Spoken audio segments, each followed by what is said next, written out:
जिला अध्यक्ष आजाद समाज पार्टी कांसीराम हमारे बीच में बैठे, बलिया जनपद से चल कर आए आजाद समाज पार्टी के जिला अध्यक्ष जी के छोटे भाई आदरणीय पंकज कुमार गौतम जी, जो हृदय रोग विशेषज्ञ फिजिशियन हैं, सहायक असिस्टेंट फिजिशियन हैं, हमारे साथ में चल के आए अनुज कुमार ब्लॉक अध्यक्ष।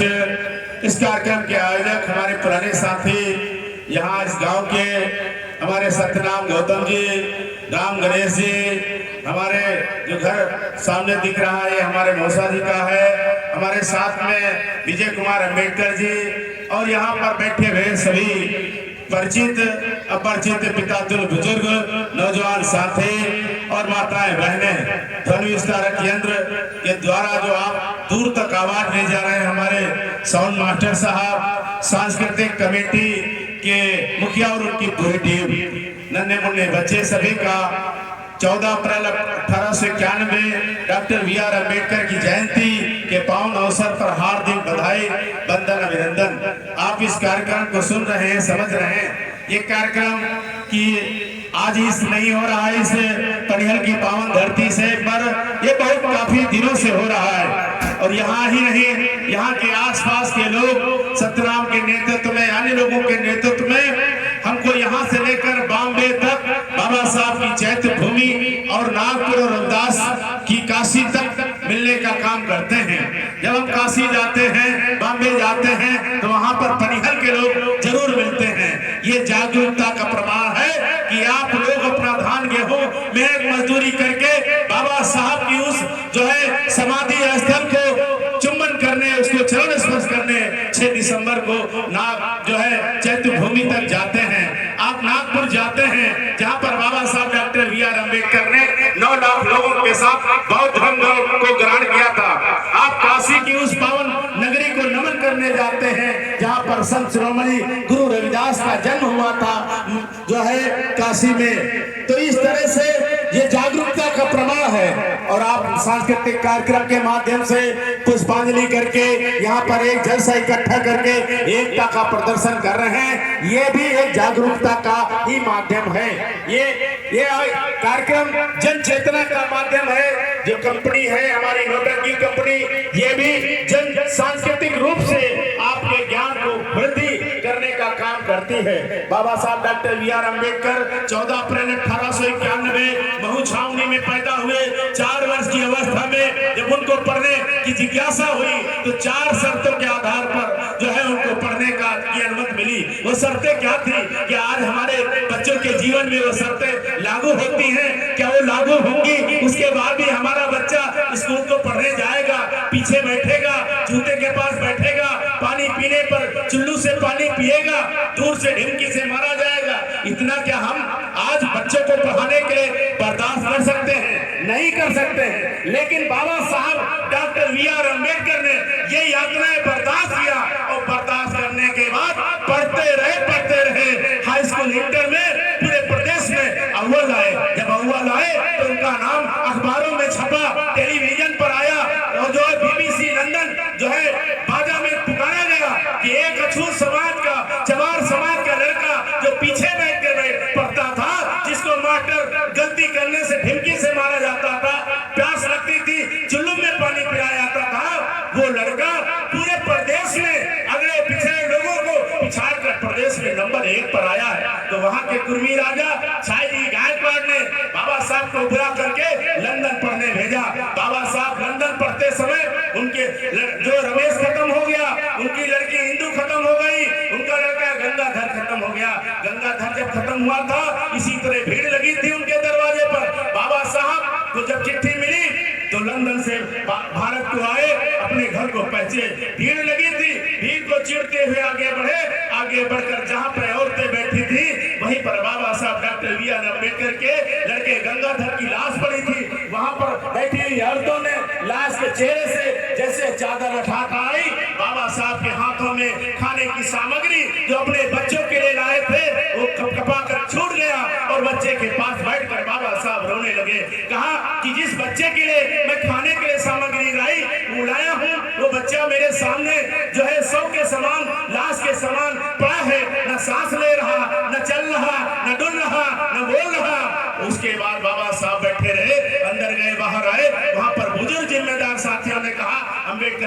दीजिए, कफन की व्यवस्था की जाए। बाबा साहब अपनी कोट पैंट की जेबों में हाथ डालते हैं। बाबा साहब के पैसे नहीं थे, बाबा साहब रोने लगे, अपने घर में अपनी पत्नी के जो है पास गए, कंधे पर सर रखकर रोने लगे। मैं कितना भागा पिता हूँ कि अपने बच्चे को लाश देने के लिए मेरे पास पैसे नहीं।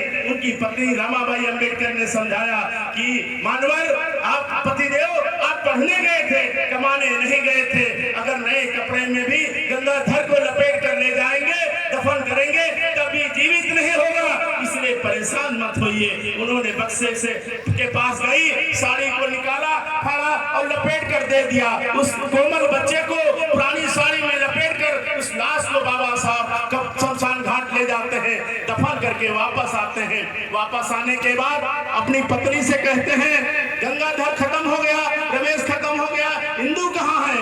बाबा साहब की पत्नी पैर पकड़ के रोने लगती है कि जिस समय आप पढ़ाई कर रहे थे, आपने चिट्ठी लिखा कि रामू, मेरे पास खाने के पैसे नहीं है, जो राजा ने पैसे भेजे थे, किताबें खरीद लिया, मैं जो उपले पाक करके पैसे इकट्ठा किया था दवाई के लिए, मैंने पैसे भेज दिया, दवा के अभाव में हिंदू बीमार हो गई, खत्म हो गई, मैं दवा नहीं कर पाया। मैंने चिट्ठी में इसलिए जिक्र नहीं किया कि आपका मन पढ़ाई में नहीं लगेगा, बाबा साहब मुझे माफ करना।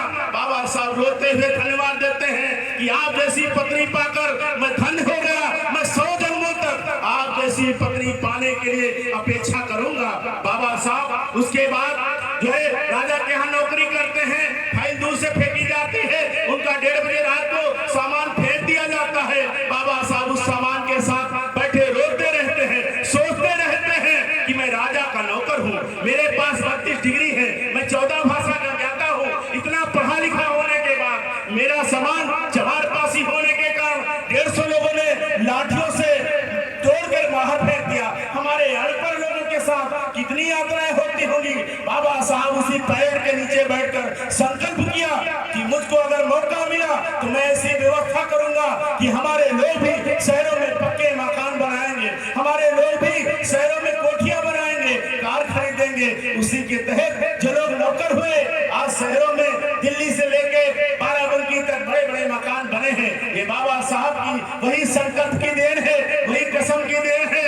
बाबा साहब आगे बढ़ते हैं, दूसरे राजा साहू जी महाराज बाबा साहब को पढ़ने भेजते हैं, पढ़ करके आते हैं। और इस देश में आजादी का आंदोलन चल रहा था, तब समूची जात के लोग अंग्रेजों से युद्ध लड़ रहे थे, बाबा साहब अपने समाज की लड़ाई लड़ रहे थे। बाबा साहब ने पानी पिलाने के लिए 5000 लोगों के साथ महार तालाब आंदोलन किया, कालाराम नासिक मंदिर आंदोलन किया। सारे लोग वहां पर, कुछ लोग लाठियां जली, चुटैल हो गए। चुटैल होने के बाद मेडिकल कराया गया, अखबार निकला, बाबा साहब 1930-32 गोलमेज सम्मेलन में बाबा साहब हमारे लिए अधिकार लेकर आए। जिस समय बाबा साहब 1932 की गोलमेज सम्मेलन के लिए जा रहे थे, उनका लड़का राजरतन बीमार था, आखिरी सांसें ले रहा था, सांसें ऊपर नीचे जा रही थी। उनकी पत्नी रोने लगी, 4 बच्चे चले गए, एक बच्चा बचा था, इसको बीमार अवस्था में छोड़कर कहां जा रहे हो? बाबा साहब ने कहा, इसको इसकी दवा कराना, इसकी इलाज कराना, किस्मत में होगा बच जाएगा, नहीं होगा तो मर जाएगा, लेकिन एक बच्चे के लिए मेरे देश में जो करोड़ों पिछड़े जात के लोग हैं, कुर्मी, काछी, हेरगढ़िया, तेली, तंबोली, नाई, भट्टी, कहार, चमार, पासी, नटकंजर, बढ़िया, इन लोगों के अधिकारहीन समाज के लिए मैं मरने के लिए छोड़ नहीं सकता हूँ। बाबा साहब बंदरगाह पर पहुंचे थे कि बाबा साहब के बड़े भाई पहुंचते हैं, कहते रुको अम्बेडकर, तुम्हारा राज रतन खत्म हो गया। बाबा साहब जो लोग मुंबई गए हैं, इंडिया गेट पर देखे हैं कितना समंदर में पानी भरा होता है, बाबा साहब उसी रेती पर खड़े होते हैं। उनको एक तरफ समंदर का पानी है, एक तरफ उनके दिल में और दुखों का समंदर है, आंखों की धारा उस समंदर में जाती है। एक तरफ बाबा साहब जहाज की तरफ देखते हैं। बाबा साहब अपने भाई से पूछते हैं कि यदि मैं अगर लौट गया तो क्या राजरतन जीवित हो जाएगा? बाबा साहब के बड़े भाई ने कहा जीवित तो नहीं होगा, लेकिन बाबा साहब ने कहा अगर मैं लंदन नहीं गया तो मेरे लोग, करोड़ों लोग अधिकार के लिए, शिक्षा के लिए, जो है खाने के लिए, सम्मान के लिए जीते जी मर जाएंगे। तो जिंदा लोगों के लिए मुझको जाना है, जाओ, तुम बड़े भाई हो, मैं तुमको अधिकार देता हूँ, पिता की हैसियत से जाकर दफन कर देना। बाबा साहब 1932 की गोलमेज सम्मेलन के लिए लंदन जाते हैं, वहां से लड़ाई लड़ करके हमारे लिए अधिकार आते हैं, जब अधिकार लेकर आते हैं, उसी समय इस देश के चंचला ऊंची जात के लोग महात्मा गांधी समेत बाबा साहब के खिलाफ जंग छेड़ देते हैं। बाबा साहब की जो है धमकियां किया जाती है, बाबा साहब से की बस्तियां जलाई जाती हैं। बाबा साहब कहते हैं ये नंगा तार बिजली खंबा है, इस खंबे में, बिजली के खंबे में बांध के मुझे मार दिया जाए, लेकिन अपने समाज के साथ गद्दारी नहीं करूंगा। लेकिन उन्नाव बिहार जैसे प्रांतों में जब दलितों की बस्तियां जलाई जाने लगती हैं तो महादेव देसाई बाबा साहब के पास जाते हैं, कहते हैं आपका समाज अभी सक्षम नहीं है, इसलिए बाबा साहब कोई बीच का रास्ता निकालिए। कोई रास्ता निकाल कर बाबा साहब पुनः पैक करते हैं। पुनः पैक करने के बाद हमको अधिकार मिलता है, शिक्षा का अधिकार, समता का अधिकार, स्वतंत्रता का अधिकार, वोट का अधिकार, राजनीतिक अधिकार, सड़कों पे चलने का अधिकार, धन संपदा रखने का अधिकार। उसके बाद बाबा साहब 2011 में 18 दिन में भारत का संविधान लिखते हैं। भारत का संविधान लिखते हुए इस देश में कुर्मी काछे हेरगड़िया, तेली तमोली, नाई भुजी कहा, सैनी मेरा कुशाहा, जो 2500 ओबीसी जाति के लोग हैं, उनको आर्टिकल 340 में उनका आरक्षण देते हैं, आर्टिकल 341 में एससी का आरक्षण देते हैं, आर्टिकल 342 में एसटी का आरक्षण देते हैं। महिलाओं के लिए कोड बिल लाते हैं। जब जयंतियां होती हैं तो अपने घरों से कुर्मी कहता है ये तो चमारों की जयंती हो रही, यादव कहता है ये चमारों की जयंती हो रही। लेकिन बाबा साहब हर समाज के लिए लड़ाई लड़ने का काम करते हैं, और कुर्मी समाज के लिए और यादव समाज के लिए बाबा साहब ने कानून मंत्री जैसे पद से इस्तीफा दे दिया। तुम्हारे किसी माई के लाल में हैसियत है, दम है जो कुर्मी काछी कर दिया? आप तो बहुत सारे मुख्यमंत्री हैं, प्रधानमंत्री हैं, मंत्री हैं जो अपने समाज के लिए इस्तीफा देते हैं। अरे हमारे बाबा साहब ने तुम कुर्मी समाज के लिए, तुम पिछड़ी जातियों के लिए इस्तीफा दे दिया, तब तुमको अधिकार मिला। तभी तो इस देश की इंदिरा गांधी कहती हैं कि डॉक्टर अम्बेडकर न होते तो मुझ जैसी महिला को प्रधानमंत्री बनने का अवसर न प्राप्त होता। इस देश के प्रधानमंत्री रामनाथ कोविंद भी कहते हैं कि बाबा साहब न होते तो मुझ जैसे तेली बिरादरी को, जिसको देखकर रास्ता काट जाते थे, उस व्यक्ति को प्रधानमंत्री बनने का अवसर प्राप्त हुआ तो डॉक्टर अम्बेडकर की देन है। रामनाथ कोविंद भी कहते हैं डॉक्टर अम्बेडकर की बदौलत मैं देश का राष्ट्रपति हुआ। और द्रौपदी मुर्मू भी ने कहा कि doctor Ambedkar is my God. उसके 70 साल बीत गए। 70 साल में क्या हमने पढ़ा? क्या 70 साल में हमने दारू छोड़ा? क्या 70 साल में हमने शराब छोड़ा? क्या 70 साल में हमने बीड़ी सिगरेट छोड़ा? 70 साल में अपने बच्चों को पढ़ाया। जिन लोगों ने बाबा साहब के रास्ते पर चढ़े वो आगे बढ़ गए, डॉक्टर इंजीनियर वकील बन गए। तो इस यहाँ पर बैठे हुए सारे लोगों से निवेदन है कि बाबा साहब की तरफ ये मूर्ति न समझिए, ये आपको ताकत देती है। इनकी तरफ हाथ उठाकर कसम खाइएगा कि कल के बाद मैं दारू नहीं पीऊंगा, कल के बाद मैं बीड़ी सिगरेट नहीं पीऊंगा, कल के बाद मैं अंधविश्वास में नहीं फंसूंगा, और ये जो पैसा बचेगा ये केवल और केवल बच्चों को पढ़ाने का काम करेंगे। जिस दिन आपके घर में कोई डॉक्टर होगा, कोई इंजीनियर होगा, कोई वकील होगा, कोई बैरिस्टर होगा, कोई डीएम होगा, आपके साथ अत्याचार, अनाचार, दुराचार नहीं होगा। इसलिए आप शिक्षा की ओर बढ़िए, आप संगठन की ओर बढ़िए, अपने अधिकारों के प्राप्त करने के लिए लड़ने की ओर बढ़िए। नहीं हिंदू कुमार मेघवाल की तरह कोई पानी पीने के लिए मारा जाएगा। कहीं अभी आज जो है आजमगढ़ बनारस में एक दलित जो है गेहूं काटने से मना कर दिया, ठाकुरों ने उसको जिंदा जला दिया। अभी मेरठ में उसको जो है यादव समाज के लोगों ने खोड़ी से नहीं निकलने दिया। अभी जो है मथुरा में यही कांड हुआ। तो क्या हम आज भी खोड़ी पे नहीं चल सकते हैं? क्या हम काम करने से मना नहीं कर सकते हैं? क्या हम इंसान नहीं है? क्या हम मंदिर में नहीं घुस सकते हैं? इसीलिए बाबा साहब ने कहा आपके जीवन में 2 घंटी बजेगी, 1 घंटी मंदिर की। मंदिर में गए तो आप गुलाम हो जाएंगे। 1 घंटी स्कूल की बजेगी, स्कूल में गए तो आप पहलवान हो जाएंगे। शिक्षा वो शेरनी का दूध है, जो पिएगा वो दहाड़ेगा। इसलिए शिक्षा की ओर बढ़े। आज समय कम है, बातें बहुत है, दर्द बहुत है। आप लोग संगठित होकर अपने बच्चों को पढ़ाए लिखाए आगे बढ़ाएं। इन्हीं बातों के साथ कमेटी का धन्यवाद देते हुए जय भीम, जय भारत, नमो बुद्धाय।